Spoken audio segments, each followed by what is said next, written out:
नमस्कार दोस्तों मैंने अभी अभी प्राइम वीडियो पर आदर्श बाल विद्यालय नाम का नया शो देखकर खत्म किया है। शो में टोटल 7 एपिसोड हैं, 30-35 मिनट के आसपास की लेंथ है। एंड मैं इस शो के लिए एक्साइटेड था क्योंकि यहाँ पर के मेनन देखने को मिलते हैं। एंड मैं आता हूँ कहानी पर। कहानी दिल्ली के बाहरी इलाके टिन की टोली में स्थित एक बदहाल और अव्यवस्थित सरकारी स्कूल पर आधारित है। स्कूल के ढीले ढाले headmaster Dnyaneshwar Tripathi played by के मेनन, उनको सरकार की तरफ से कैम्ब्रिज में होने वाले एक ट्रेनिंग प्रोग्राम में जाने की इच्छा होती है।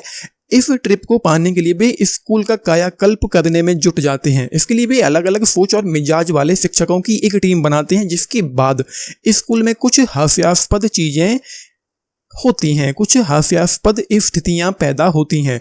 मैं कहूँगा कि शो स्टार्टिंग से थोड़ा इंटरेस्टिंग लगा, बट आगे जैसे ये बढ़ता जाता है, प्रोग्रेस करता जाता है, मुझे ऐसा फील हुआ व्यक्तिगत तौर पर कि शो में कहानी के नाम पर कुछ भी खास नहीं है। एंड शो का जो डायरेक्शन है वो भी कुछ बहुत अच्छा नहीं है। स्क्रीन प्ले, राइटिंग और पेसिंग भी कहीं ना कहीं कमजोर है, और जो कहानी है उसमें कोई खास दम नहीं है। एक वक्त पर मैं इस शो को छोड़ देना चाहता था, लेकिन सिर्फ इसलिए देखा क्योंकि के मेनन का शो है, ऊपर से इंडियन शो है, तो देखना चाहता था कि एंड में असल में यहाँ पर होता क्या है। एंड खास नहीं होता है एंडिंग में, टू बी ऑनेस्ट। मतलब मैंने अपनी पूरी रात काली कर दी, मेरी पूरी रात मेरे सर के ऊपर से निकल गई जागते हुए। एंड मुझे ये देखने को मिला जिसको लेकर कि मैं कहीं ना कहीं डिसअपॉइंट हुआ हूँ। शो में हल्की फुल्की कॉमेडी है और वो छोटी छोटी गलतियों की वजह से उत्पन्न होती है। इस शो को light hearted comedy drama series कहा गया है।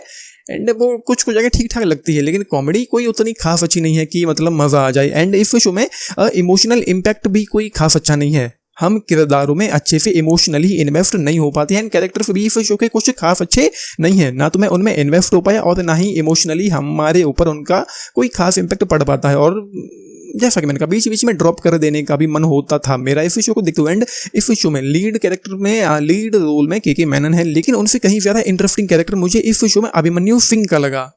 वो कैरेक्टर मुझे के मेनन से ज्यादा इंटरेस्टिंग लगा, टू बी ऑनेस्ट। कि मेरे थॉट हैं, वो किरदार शुरुआत से ही क्या सही से उस किरदार को मतलब कुल मिलाकर काफी अच्छे से लिखा गया है।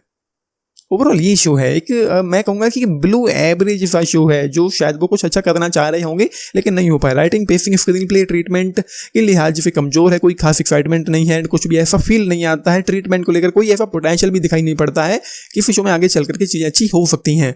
जस्ट 2.5 स्टार आउट ऑफ 5 इस शो के लिए चाहें तो फैमिली के साथ ईजिली देख सकते हैं।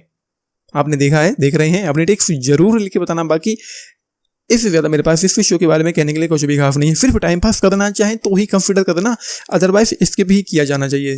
बाकी लाइक शेयर सब्सक्राइब करना चैनल को, वीडियो को and this is Nitish signing off. Thank you.